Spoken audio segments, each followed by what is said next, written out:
Good day, Internet. It's Discord and live all together. Yay. Aha. Hello. Oh. So we're starting the live a little early, and if you're getting the file, you're getting the pre-show. How about Skip that? ahead 10 minutes if you don't. What do you think about that?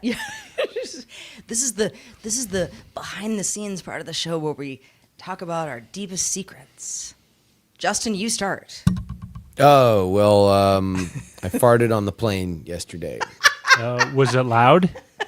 Well, I mean, even if it plane or was, the it's fart? on a plane, yeah. Yeah, but at least Was from it a what... loud plane or?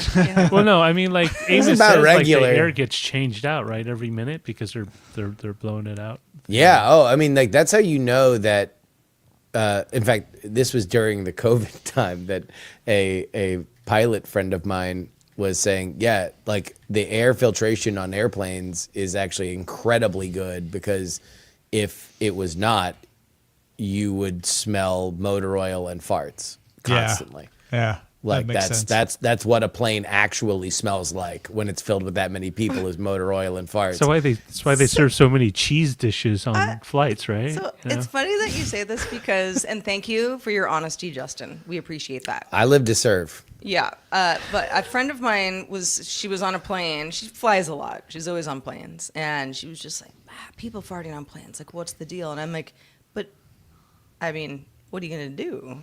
What? Yeah. It's the human body. I mean, what? It's not like someone's like, I really want to do this to you. We're all in a pressurized It's just- tube, and yeah. some of us drank 2 beers before we got on. Like, what do you think is going to happen? Yeah.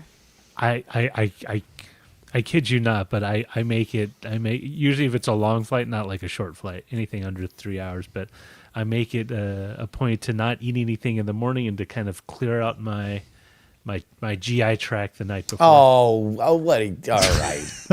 You want an award? A thoughtful man. Yeah. You want a Listen, GI Bill? There's nothing worse Feels than people looking at you weird on a flight and you can't walk away because you're stuck. Feels like plane. a little performative. See, I get restless legs on planes, and I also drink a lot of water. So I'm in and out of the bathroom every 5 seconds. Like, Yeah. that's why I want an aisle seat. And I'm you're in a also main. just kicking people constantly. And I'm kicking people constantly. I guess if I thought I really needed to, like, I don't know, do something that was going to be upsetting to somebody else, I would just try to go to the bathroom. But I think we're all just will people say, after all. the real headline on our flight was that our daughter was who was on her first flights back and forth to Florida was just weapons grade adorable because she's learned how to wave. And so she just loves seeing people and waving at them. That's her favorite thing to do. And so the people behind us, constantly waving at them. And then when everybody was leaving the flight, this is her favorite part, is she would just stand up and then just as they're all a captive audience, just waving at all of them, getting people to wave back. Is she over or almost close to 1? She's 9 months old. Yeah. Wow, how did that happen? Yeah. Oh, yeah. Wow. She's been out longer than she was in. She could have an Irish twin by now. Yeah. Anything you'd like to tell us, Justin? Hey, I already did my confession. Yeah, I know. You He's like, why guys, does it have to be do me? yours, and then I'll do round 2. No, when we had the. I don't have a big Oh, admission sorry. today. Oh, actually, well, I do. Oh? Don't know why this is happening right now, but I don't know if any of you have ever met my teddy bear.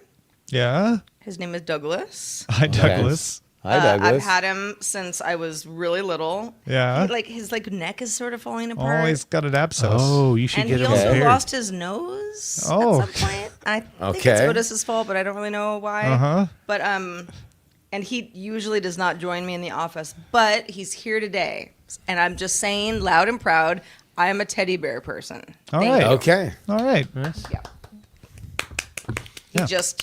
Hi, If I didn't Douglas. have Douglas, I would just be like, I don't know what I would do. Who knows what would happen? All right, No. Tom. Well, we found out that Sarah's the teddy bear person. I farted on the plane. Roger wants to bully all of us with his GI tract evacuations. What's your confession? Lack of GI tract So, evacuation. yeah, I don't know. I guess my idea. So Eileen was gone during the day yesterday, meaning it was just me and Seven the dog. So I took the opportunity to drink a couple of Guinnesses. Nice little day drinking. Little day drinking with the dog. Yeah. Yeah. Hey, that's a Sunday. I'm into it. Yeah, it was afternoon. So No, okay, that's not even day drinking. Promote. If you had said, and this was 6:30 in the morning, I'd be like, you know what? It's Sunday. yeah, I was out on our You know, 6:30 you're gonna walk take with a nap with Seven. later. It's fine. What are you gonna do? I actually tried when I was at the hotel over my Florida trip. I tried to go down to the beach bar at like 10 to get Yeah. a sneaky little tropical drink. Uh-huh. They weren't open. Oh, how disappointing. They only kept one restaurant open at a time, either their main restaurant or their beach restaurant. So their regular restaurant wasn't open when their beach restaurant was open. I don't know, man. I have a lot of old man thoughts about the state of service in America. I was at Well, last year. We are on the road to Europe, and that's not a place anyone wants to be. I was at a hotel a few months ago, and it was the same thing. It was like they had like the kind of like just like between meals bar that would be open, Yeah. where you could get like little finger food kind of things, but like it was like where people would like get a beer. But then when the restaurants were open, that would close because I think the employees were just shuffling themselves. Yeah, they're just around. shuffling the same head count around. But I'm And like, but sometimes you're like, but I wanted that one. yeah, I'm staying on the beach, dude. Like, I want a pina colada at 7 a.m. I want to wake up, walk out, toes in the I am sand, on vacation. and then just drain a pina colada. I posted something in the chat for posting on socials. Okay. Yeah, for live. I Should we forgot. stop anthropomorphizing AI assistants? All right. Good one. Thank you. Also, Hey, by the way, I Basket was Brother listening have to that food. pina colada song again yesterday, and I The totally Escape song? Escape, Rupert, Escape, whatever the his name Pina is. Colada song. Yeah. I had always in my mind thought that the story was that guy was a creep and he was cheating on his girlfriend. And certainly that is a part of the story, but really, because you eventually find out, spoiler alerts for Escape the Pina Colada song, that it is the girlfriend and he that are flirting with each other in these personal ads. Right. She's the one who writes it first. So she was the one, because the story begins She was with the him homewrecker. looking at the personal ads and finding one that catches his eye. But she had to take the steps to do it first and write that personal ad. Sure. Yeah. It's Wait. I didn't Are we realize all that talking she about the was. same song? Yeah. Yeah, if Do you like you like Pina Yeah. yeah, Colada. but Yeah. Yeah. what Justin's saying is he goes through the personal ads and one of the things catches his eye. So Oh, technically, see, I she never initiated. took it as like, a cheating song. Oh no, It it's was a just total like, cheating song. Oh no, it's how two people found each other. looking around on his old lady in the personal Yeah. ads. It Yeah. turns out His old so lady was is she. sleeping. Like when he's like, oh, it's like a record you've played too many times. Like that's how he describes his relationship. Yeah. Like this is like he's shutting it down and he's looking for new exciting things. He finds it in the personal column. And it Kids turns ask out- your parents. Oh, so What it he was did looking start for as cheating. Yes. right But then beside it wasn't. him. che- But she was How do we cheating know before this? him. I But never then thought neither too one of much them about ever this. end up cheating. That's No. the moral No. of the song. Well, that's the whole thing. Is like But it was they you I intend- wanted all But yeah, along. exactly. They were Jimmy Cartering it. They were lusting Yep. in their hearts. Exactly. Well, except for her, she actually was putting a shingle out. well, well, we don't they know if she both had any meet- other well, takers, this is the do thing. we? They We need a both- sequel. They 10 both seconds. went out to go meet each other, so they're Yeah, they already did. halfway in. So Yeah. I'm saying she initiated. They're Yeah, both she very posted- much in the wrong. yeah. welcome to the show. That's what I think. Have a good show, everybody.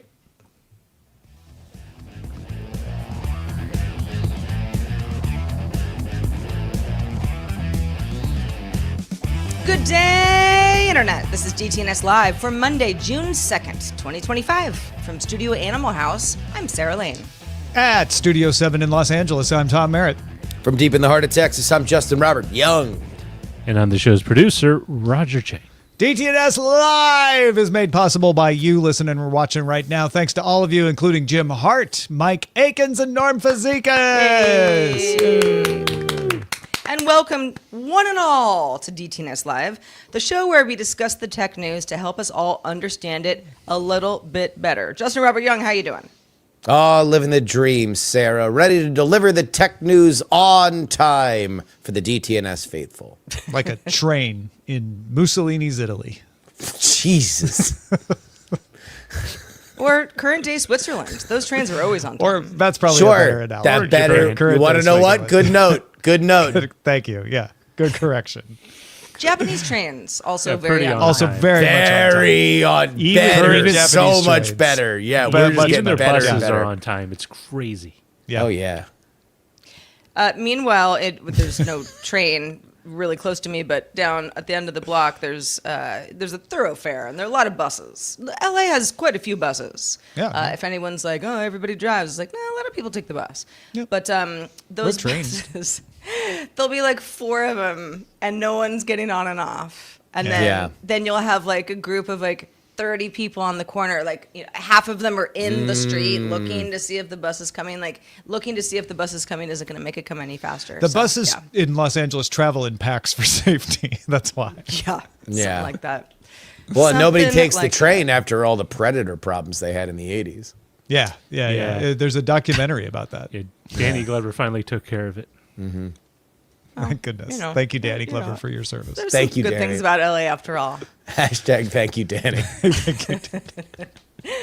Well, if you are listening or watching live, you can name this episode. We do it every day. We take all your submissions at the end of the show because a lot of things pique your interest and spark some fun category ideas. Head to dtns.showbot.tv to submit titles or vote on other folks' titles. We'll check back in on the votes at the end of the show. Now, let's kick it off with the top 3 stories of the day. My top story is Bloomberg saying Samsung is in talks to make Perplexity its default virtual assistant and integrated into products like the Samsung web browser and Bixby. Yeah, Bixby's still around. If the deal comes through, the idea would be to announce it later this year and then launch it on the Galaxy S26 next year. Also deflecting antitrust claims against Google in the process. I don't know if that's on purpose, though. This makes a whole lot of sense, and Perplexity is probably the biggest buyable player in the world of AI search. And they are using models from OpenAI and others themselves. So it's turtles all the way down. The story I picked today was turtles all the way down. No, just kidding. Elon Musk said in an X post on Sunday that xChat is going to be a new revamped version of X's DMs, Twitter DMs, and may roll out as soon as this week with support for encrypted messages, vanishing chats, file sharing, audio video calls, without needing to attach a phone number. This might sound something like Signal or Telegram to you. It sounds kind of the same to me. System is reportedly built on Rust. Musk says it has Bitcoin-style encryption, although Bitcoin isn't exactly encrypted, so that part's a little unclear. It isn't, right? Yeah, there's a blockchain involved, so I'm not sure what that means either. I think it means you can trust it in the way that you can trust that Bitcoin is a thing. Yeah, I think that's what he was It's very going for. difficult to hack the Bitcoin blockchain. Yes, So, yeah. yes. All right. So this is a huge step forward if it works, which we have no idea if it will. It's basically what Facebook did with Messenger. It Yes. used to exist only in Facebook, and then they spun it out as its own app, although they didn't do end-to-end encryption for Messenger. So there's the difference. All right, and my story is Nintendo has sent out a warning to those lucky enough to get a Switch 2 this week that they should not remove the protective film on the screen. In its health and safety guidelines, Nintendo says this is to prevent fragments scattering in the event of a damage. The Switch 2 begins shipping Thursday, June 5th. Now, maybe it's me, but I've never had any of those shatter or break on me, so either it's super fragile or you got some very excited Switch 2 players who might Wait a be... minute. Like, you can't remove the film forever? Like Well, you're They're saying never don't allowed remove to the remove it. film, Yeah. because if you do, when you break the glass, it will shatter everywhere. The film is meant to keep the glass from scattering. It's a safety Yeah. thing. It's a You can safety remove thing. the film if you want. It's at your own risk. I will say removing the protective film from a new gadget, anything that's got a screen, and it's Yeah. kind of smooth, is one of my most favorite things in the world. This is not So to see it and just be looking at it, This You're- isn't the this is- packing film. Yeah, this is not the packing film. Yeah, does not. Yeah, This is, but people who like us like to remove the packing film might look and go, "Hey, I think there's a thing there. Let me take it off." And Nintendo's like, "This is not that. Don't remove it." and you know why? It's because of Okay. I mean, that's good. That's a good distinction. my new Hisense TV when it came out, I actually didn't realize there was a film on it until I was like, "Why is it all wrinkly on the side?" It's like, wait a minute, I'm supposed to take this off too. That was a protective film you should have taken. I've done that before where I'm like, I've literally been looking at this for a year. Yeah. I just didn't realize, but now, woo, nice and shiny. All right, so those are our top stories of the day, but there's more. The Wall Street Journal sources say that Meta is planning to fully automate ad creation using AI tools by sometime next year. So, as a brand, you could generate a whole campaign with visuals and video and copy, with really only needed to upload a few product images and set your own budget goals. This is definitely marketed towards smaller creators who are trying to sell things online. The system would reportedly offer real-time personalization and audience targeting across both Instagram and Facebook. So I thought that this would be a good way for us to fast forward into a world where all advertisements are AI generated, because that would have sounded crazy not that long ago, does not sound crazy to me today. And how much that just changes our buying habits, because something might be aspirational, but it's not real. Can I, real quick, before we go 10 years into the future where everything is AI, let me just talk about this right now and part of the problem with Meta in general. They're going to make these tools smarter, and that is initially going to be better for small ad buyers, in the same way that Facebook and AdSense with Google pioneered the idea of small to medium budgets being able to play in a world of ad targeting. Where Facebook and now Meta's reputation has really been damaged is I don't think there is anybody on this planet who's tried to enter into a world where you're buying ads on these platforms that you believe the AI is going to be used to actually benefit you within the margin that is going to make you buy more advertising.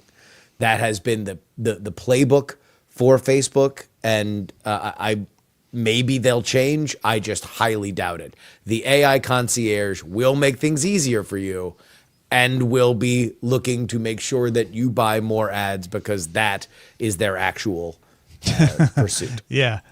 There's a new floor to the low cost ad, right? Like when I was growing up, it was always, if you didn't see a lot of graphics and it looked like it was shot on videotape, and it was the owner going, "Come on down to my store," you're like, oh, okay, this is a local ad. It was shot on a budget. Yeah. And I feel like that's what this is going to be. You're going to start to go like, oh, that's a budget ad because it looks like it was made by AI. I mean, maybe, but AI already looks so good. I guess it all depends. I think my feeling is more of, it's not so much that it'll look low budget or something that a company just wants to do organically, with their own, art studio team, but just more of like, it's kind of like, it's kind of like video game trailers when it's just like a movie. Yeah. But then the video game is not the movie. And it's supposed to be like, oh, this is the idea. But I'm like, but aren't people always disappointed that it doesn't look like that trailer? Yeah. I have a or feeling. food, right? Yeah. When you see the burger on TV and then you go and you order it and you're like, that's not the way it looks. Right. And then people who work in commercials say, oh, and none of that's even like food ingredients. It's like, it's Well, yeah, paint. And that's probably why Google told us to all put glue onto pizza. It's like that is actually a thing that they do. Like, ooh, yummy mozzarella. Well, you type stuff. use it to make some, like, for example, ice or something. But I think if there is a look to any of these kind of generative AI tools or any of these marketing tools that they use, and it's used widely enough, people just associate it with a certain style or type of ad, and then maybe they'll look at one that doesn't use it and say, hey, that's more that seems like a higher quality That stands production. out. It's it different. stands out, and therefore hey, that must mean they care. This isn't just some generic local law office telling me that if I have a DUI I can get off if I just pay these guys my month's salary. Yeah, I think that we're in such a weird place when it comes to display advertising because we have gotten so bottom of the barrel when it comes to chum on almost every website that we go to. They all look like total trash. So like, what is our expectation when it comes to advertising? I will say for Instagram sells me on fantasy every single day. And Really it doesn't fast. matter whether or not it's a gadget, whether or not it's a gift idea, or whether or not it is a remedy for tight hip flexors or lower back pain. Like, it is aware of the things that I care about. But it and also it will is- relentlessly sell me these products, some of which are total, because I'll look at them and I'm like, oh, wow, that does solve a problem. Let me go Google around to see what this thing is. And it's like, fraud, awful, this is a bad thing. Like, there's one mosquito thing, because our area has bad mosquitoes, which is really annoying because I have a backyard. Now I'm not able to use it for 6 months of the year. And the mosquito solution that I was looking up, I find this whole Reddit thread of like, oh, there's 9 different people they say invented it, that they just target at different demographics because we're going to believe that this guy, my version was that he went to like the deepest, darkest jungles of Africa and figured out how to repel mosquitoes. So of course he'll be able to do it for you. But for other people, it's another thing and another thing. And it's the same bunk product that doesn't work. This is our world. Cheap products, flashy ads, drop shipped to you, usually from China, although who knows whether or not that's going to continue. Like that is the world we live in now. Is that going to materially change by way of more AI stuff, considering half of it is No. a It'll just VO be over easier. B-roll?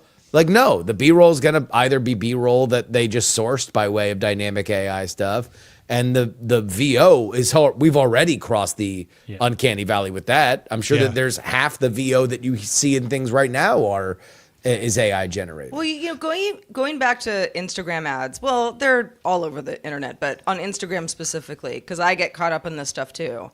It's always that, well, for me, it's targeting like, the woman being like, I am so obsessed with this face lotion.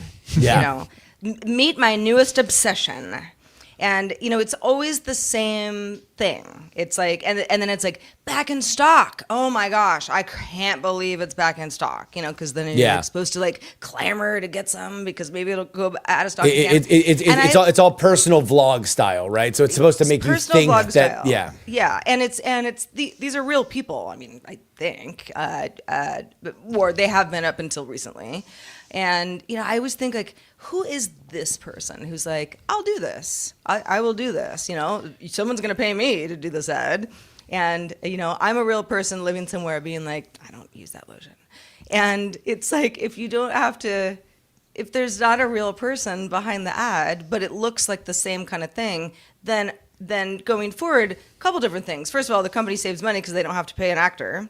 But also, if I know that it's not real, I'm like, oh, well, I mean, that's not a real person who likes the lotion. You're just telling me something. So I think there are some trends that are going to change for that reason. Yeah, but you don't think that lady likes that lotion now? Because she got paid. But at least she's a real person. I think we're making the mistake of jumping to the conclusion that they will use all the tools all the time, especially because VO2 is in everybody's minds right now because it's so good. VO3. But that doesn't mean, VO3. VO2 is fine, but VO3 is what I meant to say. VO3 is the one with the audio. Yeah, VO3 is the one that's impressing everybody. However, I think that this will not always mean they will create a video to be their ad. lot of times it will, but a lot of times they will have the influencer, the real human being, and the AI tools are going to help them change the messaging, make the video look better, make sure the targeting is going towards Sarah and not Tom because he doesn't care about the face lotion, even though he probably should. So I think the tools are going to be used for optimization more often than full creation.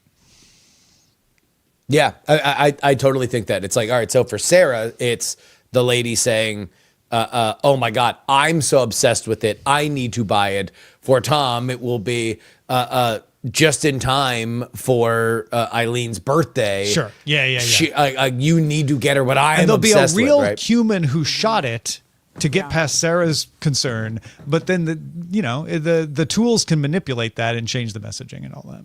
Yeah. Well, speaking of manipulation, our TVs are tracking us now. Yay! Short of just disconnecting them and not streaming anything. Tom, what are our options? Yeah, you can unplug your TV from the internet and still watch TV, but it's going to be over the air. So if you want to stream something, you got to have some kind of streaming box, even if it's not your TV. So Ars Technica's Sharon Harding did a deep dive into Apple TV and just was like, everybody says it's the most privacy respecting way to stream. Is it? And wrote an article called Breaking Down Why Apple TVs Are Privacy Advocates' Go-To Streaming Device.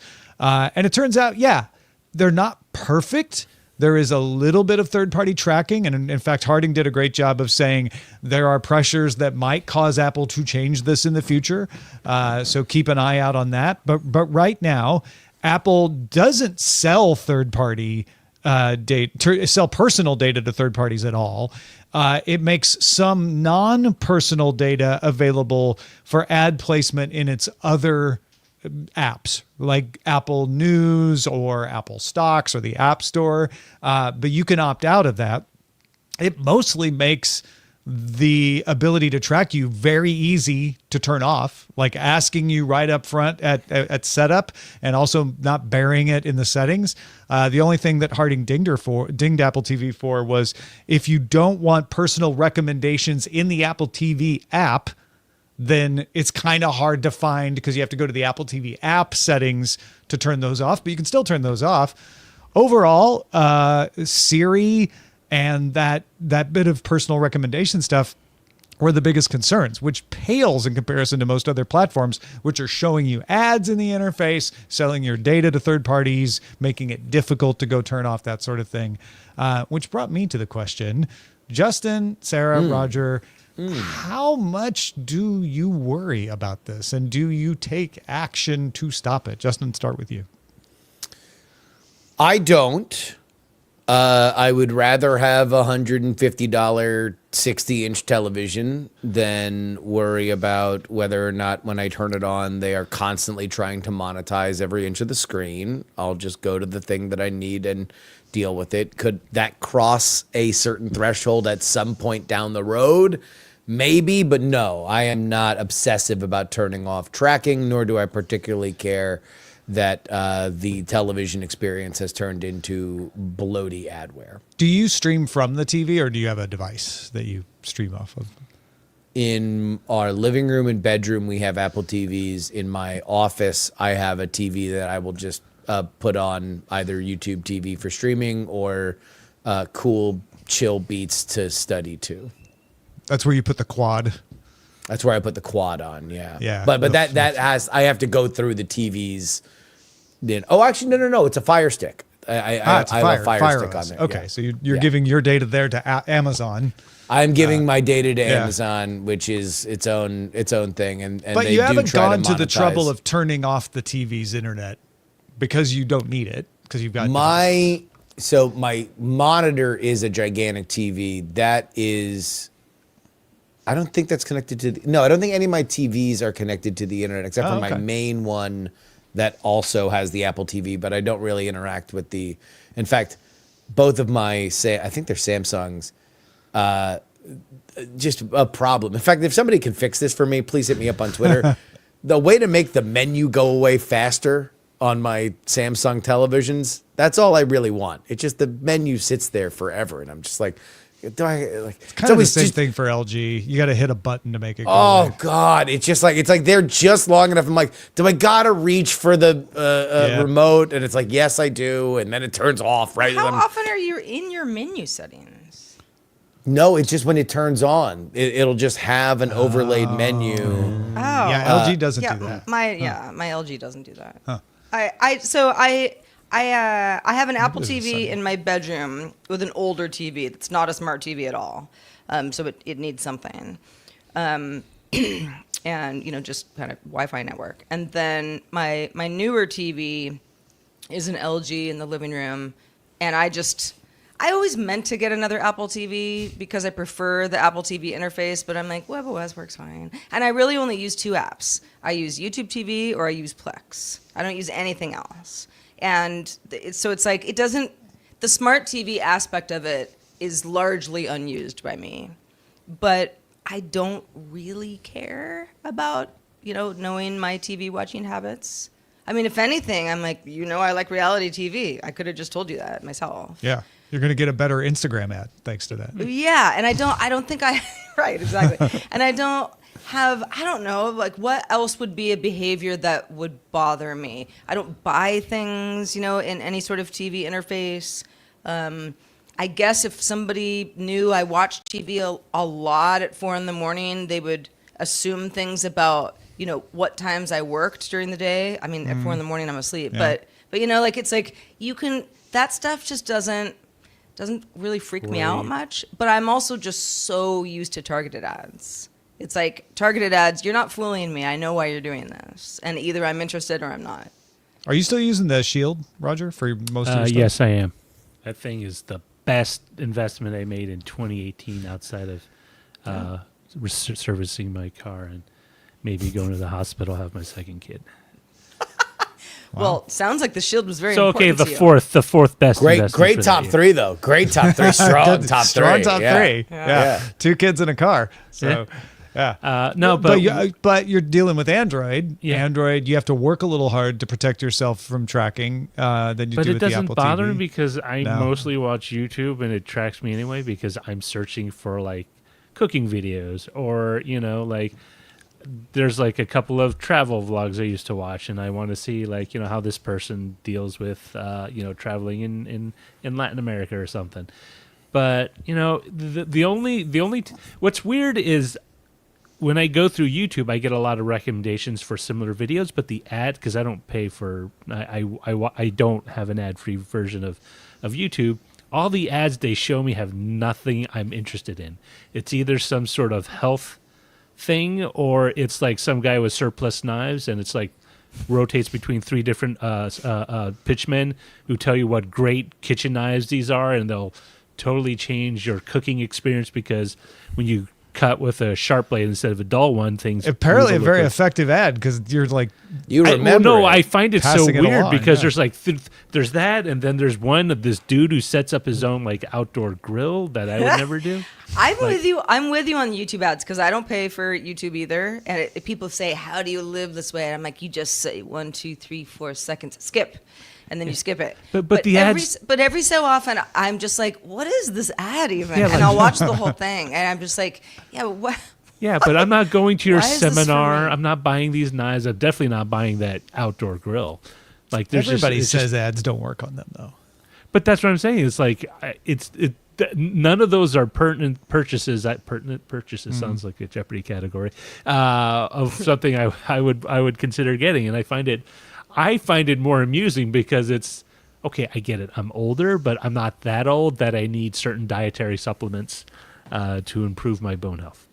Well, everybody should improve their bone health, People of all ages, take your calcium. But yeah, I don't know. Dr. Drew is doing a bunch of and this is the secret. He's still alive? And he's not that old. Dr. Drew's a big deal still, yeah. Yeah, it's like he's like holding a carrot, and I'm like, okay, Yeah. Carrots aren't great. food. Yeah. So wait, so Roger is not worried about being tracked at all. It sounds like none of the 3 of us who are using the Apple TVs have bothered say no to the tracking there that you can say no to. I actually, when Apple asks, always politely, like, Yeah. would you like Apple to help improve your experience? Meaning, can we take your data? I say yes. It's Well, not let that me- I didn't see the option. I'm just like, yeah, make it better. To get very quickly to the Apple side of this, the one thing, and there's been a lot of conversation, especially since the OpenAI announcement with Johnny Ive, about how big Apple's moat is, right? There was a lot of jokes about, oh, finally, Apple's AI strategy is rolling out, but it's not with Apple, it's with OpenAI. The one thing that Apple has, and it was a very wise decision that they made to shutter their ad sales division and really pivot hard into their brand being privacy, is that nobody else is really playing in this field hardware-wise. And so even if OpenAI were to say, come up with their own chat protocol that they would be able to rival iMessage, which is the other big moat thing that Apple has, and to create a phone that looked awesome and felt great and had an iOS-level sheen to it, big tasks, they would still have to go several years down the road to prove to consumers that they care about privacy in the way that Apple cares about privacy. So the fact that they have this kind of a front where they are holding up their own words when it comes to stopping and not tracking and not selling data, that is still very, very rare in the tech ecosystem. And I think that there is a certain kind of customer that flocks to that. Yep. Well, folks, we love getting your ideas about these kinds of topics. This was one of the ones on our subreddit today. So all we ask is that you download your browsing history and email it to me, Tom Merritt. No, actually, just submit stories on our Reddit. It's super easy, and we don't have to know anything else except what story you'd like to talk about. So do that. Reddit.com/r/Daily Tech News Show. All right, Justin. Investors are pouring billions of dollars into data centers due to the AI boom driving demand for computing infrastructure. But is this a good idea, or have we gone too far? Well, we'll find out. Private equity firm Blackstone's $10 billion acquisition of data center company QTS in 2021, once obscure, is now the anchor of its $100 billion bet on AI-related infrastructure. Tenants like Amazon and Meta rely on QTS for power-intensive, always-on data centers, yet concerns grow. Overbuilding risks, new lower-power AI models, and unforeseen exit strategies for massive investments are part of the red flags. So I ask you guys, is this a bubble in the making, Mr. Tom Merritt? Yes, in the making. It is a bubble in the making, and I say that. So how because small of a bubble is it? Like just a little bump? we don't know how big the bubble is going to get. Maybe it won't even pop. But right now, there's a lot of people pouring a lot more money in data centers than maybe they need, or maybe they do. But that's why I say it's a bubble in the making, right? Like, it's got all the ingredients for it to become a bubble. It's not a bubble yet. And the thing that really sticks out to me, I know you have this in your notes here, is Microsoft signing up more contracts than it needed and then being able to back off some of those contracts and say, okay, we actually don't need that one. We don't need that one. I think that's been misinterpreted as Microsoft being over aggressive and then having to regret its decisions. It was more Microsoft saying, let's get more capacity ready than we need. And we know we won't need all of it. But the fact that they don't need all of it, to me, says like, okay, things are not growing the fastest they possibly could. I mean, you know, when you have a red hot, you know, property or think an opportunity, I mean, money is just going to naturally flow that way. I mean, you look at anything, real estate, tech, even in automotive. Anytime there's something that really excites people, money comes flooding in, and the side effect of that is always a bubble situation where people are maybe in a euphoric phase and just simply throwing in stupid cash because they think 10 or maybe 5 years down the road there is enough return on their investment to make it worthwhile. Well, because some of them will be right. Yeah, and that's it. And it's the much of the same kind of mindset when you go play you buy a lottery scratcher. You could spend $5 and you can light it on fire, or you could take the $5 and buy a ticket, and potentially you have a better return. Yeah, but this is my question. Was there a data center boom or bubble over, since 2000? Like, no. In fact, if you were in the data center industry, people kept buying it. They found reasons to buy it. There's not a lot of data centers that were sitting around. People figured out ways that they could use that compute. You now have a more compute intensive standard that's coming in. And yes, it might get more efficient, but also, do we think that the players in this field are only going to be the ones that are here now? No. Well, yeah, I mean, it's a hedging bet thing, which is what investment often is. It's like, oh, that guy over there made an investment. Well, maybe I should do that too, just to be safe. And then, in the case of Microsoft, it's like, we actually didn't need this stuff. Well, I mean, it's kind of like what you just said, Justin, where you have spare capacity. I mean, the closest parallel is real estate, right? When people used to say, "Oh, this strip mall is it," or "this mall," because the Bed Bath and Beyond went, their anchor went, and now you have this empty shell. What pops in? Spirit Halloween, one of those weird linen stores that always says it's going out of business, but it's there 5 years later. Or you have something that fills in the gap. You will not get the same amount of money that you had when you had a huge, corporate player like Bed Bath and Beyond or Target or whatever as a store, but you're not going to let it sit empty because you're losing lots of money rather than losing little bits of money. I think what Justin's saying is Bed Bath and Beyond won't leave.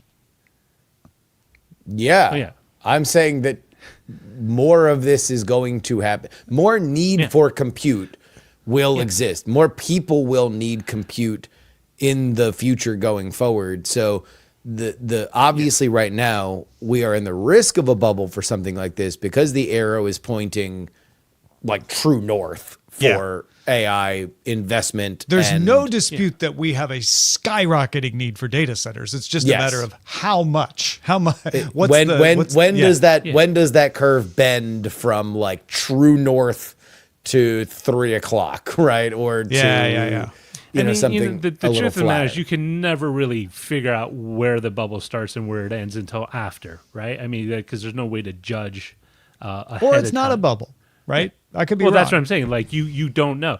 In 2006, depending on who you believe, that's when the real estate, the exuberant bubble happened before the crash. It started 2 years before. But you wouldn't know that going into it. You would only know it after the events happen. Then you can sort of do, a post-event analysis of everything that happened before, and then sort of, figure out where everything was. GPEG asks a really good question. What happens? Like, what are the signs of a data center bubble popping? What would we see if that happened? Signs of a data. You would not know that there was a popping bubble until, to Roger's point, 2 years after data centers had sat empty. And they were not able to make the math work, or they were looking to offload them. When you see that Fortune headline, "Ghost Data Centers." Yes. Then you would see. I mean, because these are pretty high maintenance facilities. You need tenants in them to keep things going. To Roger's point, there's only a certain amount of maintenance that you could have on a strip mall. You would obviously want to make sure that there's not dangerous stuff happening inside of them, but like you can leave them pretty shabby before you sell them because oftentimes people really only want the space, and so they're going to demolish the structure anyway. That's not the case with these. Like they need to be ready to roll unless you're going to make them dormant, and that requires the staff and maintenance and electricity and everything that kind of goes into it. So, I think that's what we would see. The only things that I think is kind of overblown is I really do feel like people internalize the wrong lessons about the DeepSeek stuff that happened a few months ago. And people seem to believe that there is like this ultra low compute AI thing that's happening. And while there certainly is a large group of people that are developing AI really fast, I don't see anything that makes me believe that there is less compute that's going to be needed for it.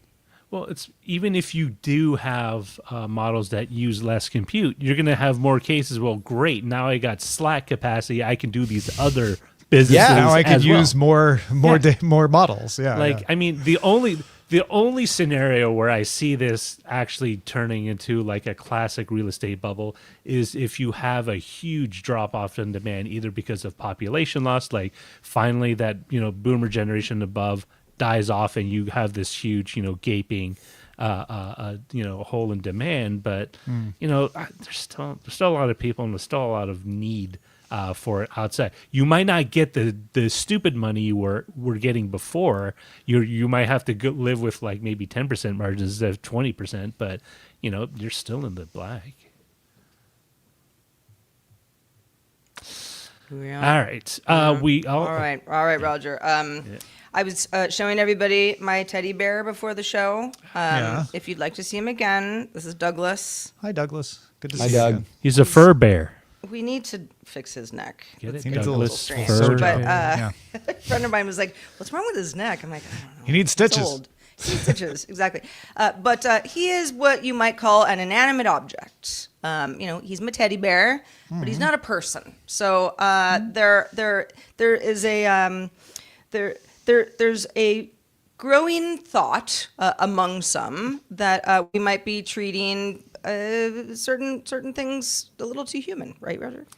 Yeah, so the editor-in-chief and GM of TechCrunch, Connie Loizos, wrote a piece arguing against the anthropomorphizing of generative AI tools, to kind of quit calling them AI employees or calling them AI coworkers or AI assistants. She argues that the language that we used, is designed to appeal to hiring managers, to companies, and that psychologically it's more about giving a human spin to it than actually what they are. Now, Loizos does stress that she is not against generative AI. She's actually quite positive about it.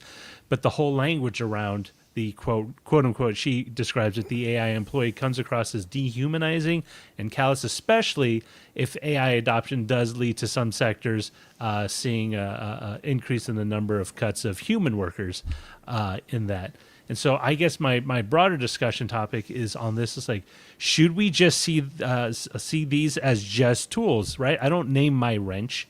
I don't name my screwdriver. It's just like the yellow wrench or the green screwdriver, and not treat them so much as entities, right? Like, talk to the burger chatbot, and ask them, how many more patties I need to make. That's it. But you don't say like, oh, does it need a break, or would it like something else, or to put like those really Groucho Marx glasses on it to give it like a little bit of possession. Like, that was a thing that people used to do, right? To give something a personality. Yeah, like make a it book. cute.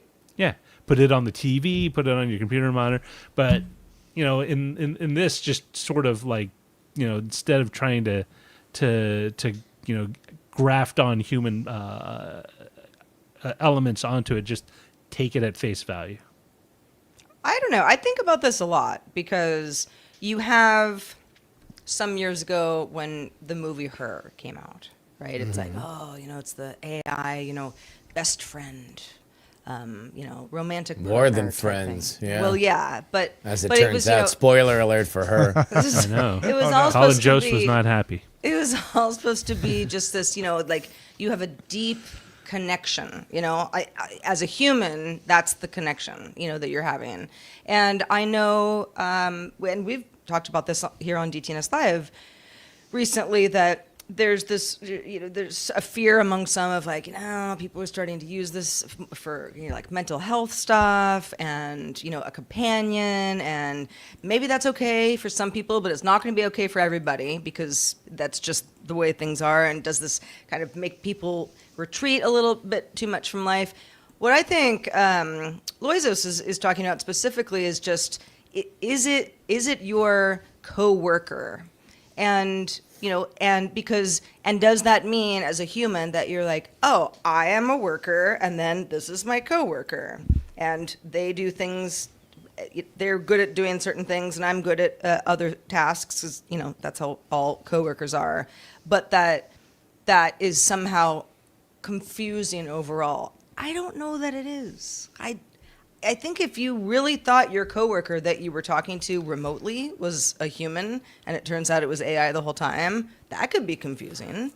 But otherwise, I don't know that we are that confused. I think it's not so much confusion, but it's a tendency like, hey, if that chatbot can do this, why are you taking so long? Why are you, you know what I mean? Like you do, why aren't you welding as quickly as this automated welding machine? It can do 20 sheets in 2 minutes, and you're stuck. Wouldn't you just not have the person do the welding in that case because you got the machine? Like, Yeah, I mean, but the comparison is more about like you know not understanding that at the other end is a human. I mean, you know, what I mean, like there's a human body, there's a dehumanizing aspect when everything is a Dave, you know, Dave the chatbot Yeah. down in accounting. And Stop Dave, naming the machine Inky Poo. You're dehumanizing John Henry.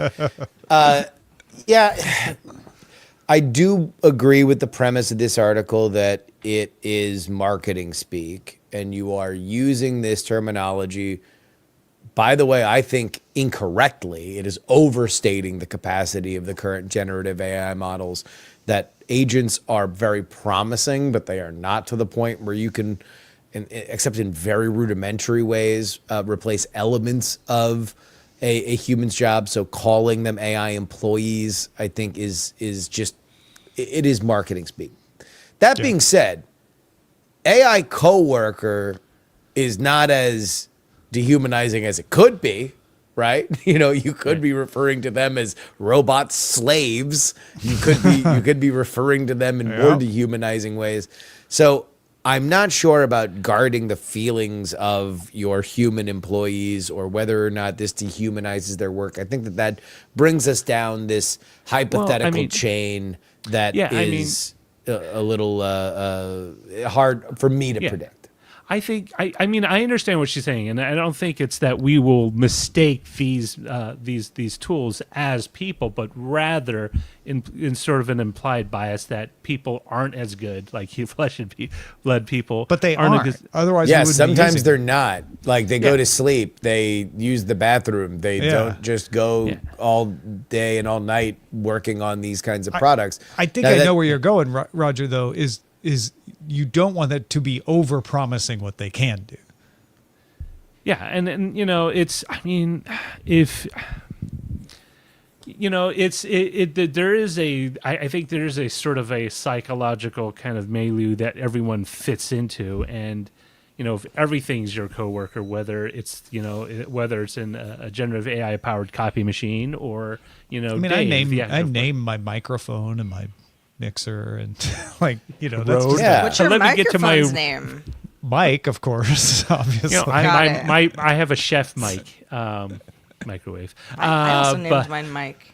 Yeah, funny. that's the whole. But I mean, I understand. I think it's not like right now everyone's going out of their mind, pulling out their hair, saying that like these aren't people or these are just, you know, these are just a really, you know, super involved arithmetic, and it's coming up with answers that, yes, it's much faster and it's maybe more reliable, but it isn't a flesh and blood person. Yeah, I don't know if it matters though. Like Yeah. to me, like I'm less sympathetic to this is going to make people feel bad when they're replaced if you make it sound like it's a human than I am to this makes it sound like it can do things it can't. I think that's fair. It's like, when you call it by a name, it makes it seem like, oh, it'll act just like a person, and it's not going to. And I think that's fair. But on the other hand, to get acceptance of technology, often we have to humanize it. We have to anthropomorphize it a little more for people to be able to make sense of it. That's why we named our virtual assistants with human names. And part of the reason why, I mean, we've gone through this with every iteration of technology that has taken over the world since I've been alive. We've had to introduce to people in elementary, if not rudimentary ways, how this tech is going to plug into your life. It's not enough just to understand the protocol. You have to plug it into where somebody is going to understand where it is. Email is a protocol for which we can exchange these messages, but it's not how I can send my mother-in-law pictures of her grandchild, right? Like that's the human way that we do that. The way that you understand generative AI in a business sense is to say, hey, look, here is a AI intern, an AI employee. I agree that it's overstated, but I don't know. The nomenclature is what it is. I think we're going to throw a lot of spaghetti at the wall until we actually understand, you know, hit products in a way that we're going to with this tech, of which, you know, there are a few, but ChatGPT is probably the biggest. My Honda is named Hondo, by the way. Oh, he's a sumo in a bathhouse do name that slaps everything. people around. Yeah. Hondo. I should name more of my inanimate objects. My iPad is named Jeff. Yeah. Are you just saying that? No, Or is it these are really these are Jeff? actually like, yeah. These are You know how real you have names. to name when you set up the device? I'm like, it's Jeff. What if, and then like if someone's ever called Jeff, he says iPad. What's up? Yeah. Eileen and I were talking about this on Apple Vision Show last week, or maybe it was the week before. It's like, like, what's your phone's name? My phone is currently named Sarah Lane's iPhone because I just never changed it. But I've been very creative in the past. And then every so often when you get in your car and, if you have a car that can be connected to your phone, people would be like, what's Lane Dog? My phone I'm is like, named Fred. That's my phone. Oh, My phone is Fred named phone. Dana Carvey's iPhone. Razin actually has a really good idea. So I feel like someone would want to steal it that much more. They're like, it's Dana Carvey's iPhone. One time, I actually, I know, was driving. I was driving between L.A. and San Diego with Brian Brushwood, and he was like, I think trying to airdrop something. He was just like, oh my god, I think we just passed by. And I'm like, Dana Carvey. He's like, yeah. Did you? I'm like, no, it's my phone. Don't worry about it.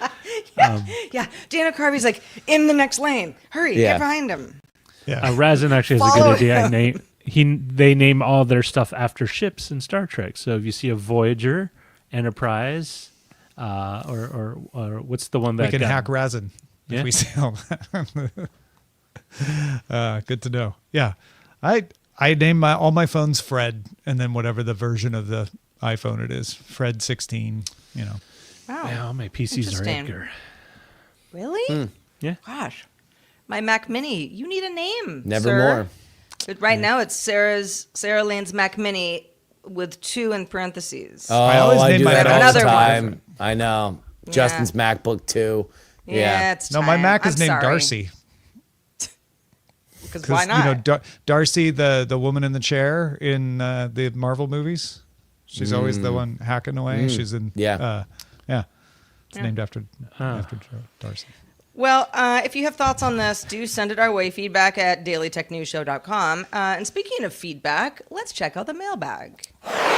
Yeah, send us what you name your gadgets. Daniel in Chicago wrote in about Facebook ads. Timely enough, Daniel was actually talking about a discussion we had a couple of weeks ago, and was like catching up on shows, and wrote, "Facebook ads make me sad because there are many items that I want to buy. However, I know a lot of them are scams, either taking my money and not delivering, sending me a counterfeit or poor quality copy, or just stealing my credentials. My solution is to go to the advertisement website, copy the URL, look them up on the internet Whois. If the website of the company that placed the going out of business sale advertisement has a creation date of the past year, I assume it's a scam.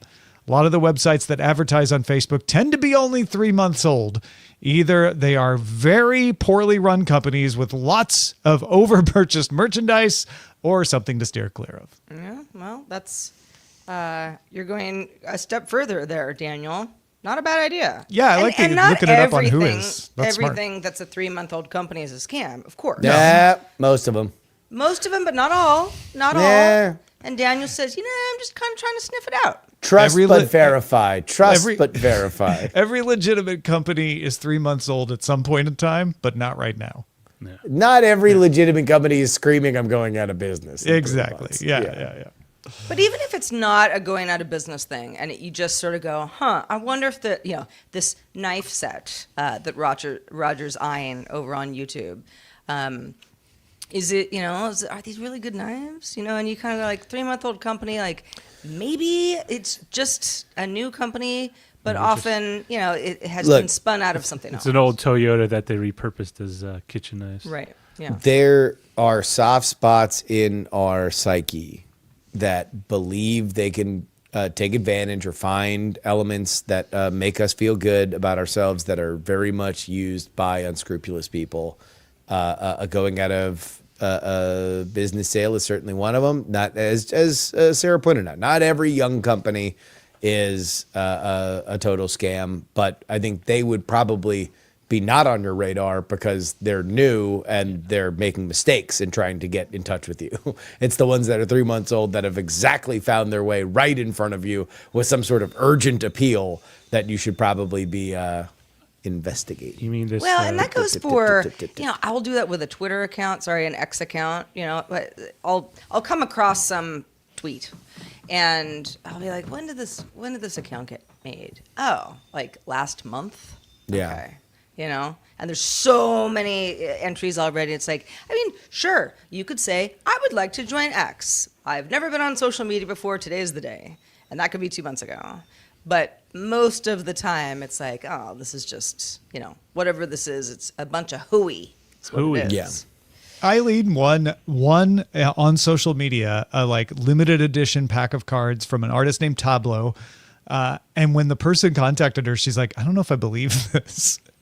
Right? She had to wait. And then Tableau actually on his own verified social media account said, by the way, the person telling you won is real, because most people were like, yeah, I probably didn't win. This is a scam. I'm just trying to take advantage of it. Well, I used to believe those click and refer someone to the site to get a free, not iPad, but a Mac Mini. And it turned out that Dan Hewer did that, and it's like, yeah, it's totally legit. I got one. You should try it. It's like, oh, all right, it's kind of weird. Yeah, but it felt very ML. Somebody actually does win the lottery occasionally. Well, I know, but there's a veneer of that's also sanctioned by the state. Yeah. Very different. Right. Yeah, as Justin said, trust but verify. Yeah. And trust no one. Justin was the first to ever say it. Exactly. It was really, really clever. Don't verify that. Just believe me. Just trust me. Justin said it first. Yeah. We actually do trust you, Justin Robert Young. Hey, we trust you very much.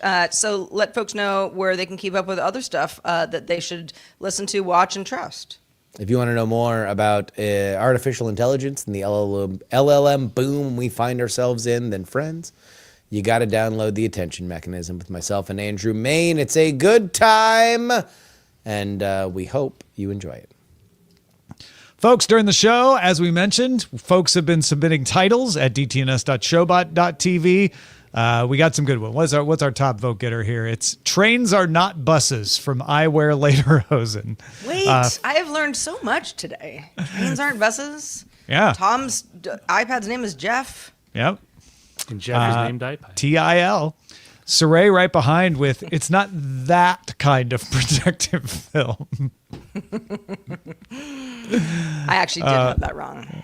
Yeah, we got Don't Put Fur on a Robot from GPEG84. That's good as well.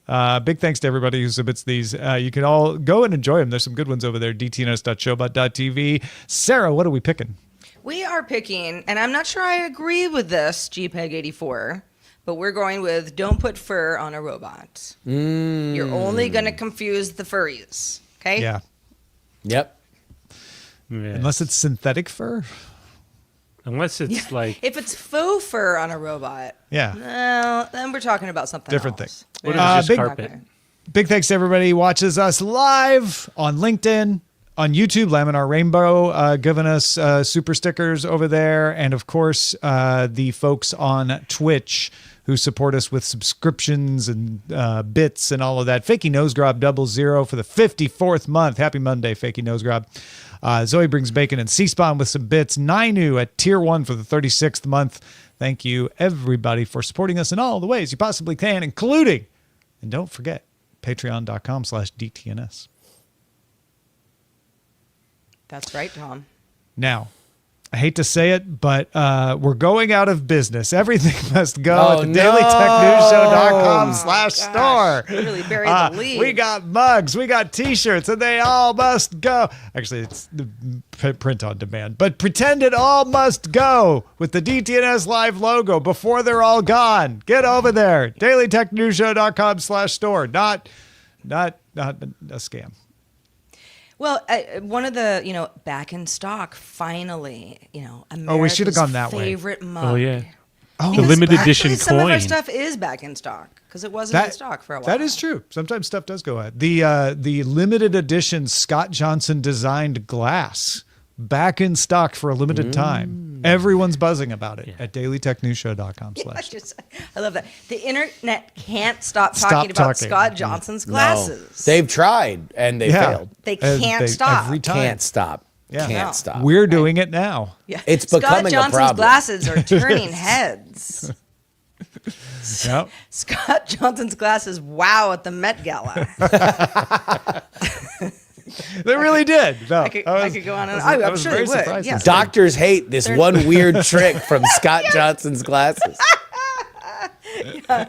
Here's what airlines don't want you to know about I was gonna Scott go with the Johnson's airline one special next. glasses. United Airlines hates these glasses from Scott Johnson. This is Did why you know Amazon Scott is Johnson's so upset. glasses died? But now they're back. This is why Hollywood won't hire Scott Johnson's Oh, glasses. there we go. All right, that's it. You All got to right, go on I on could that go one. on and on, but I think you get the point. But the point that I do want to make is that we do the show live, Monday through Friday. Every weekday. We'd love to have you join us live. Do watch us live Monday through Friday at 4 p.m. Eastern, 2000 UTC. If you're not watching or listening live and saying, how do I find out more about that? Just go to dailytechnewsshow.com/live and you get all your information. We're back doing it all again tomorrow, so we'll talk to you then. The DTNS family of podcasts, helping each other understand. Diamond Club hopes you have enjoyed this program. Good.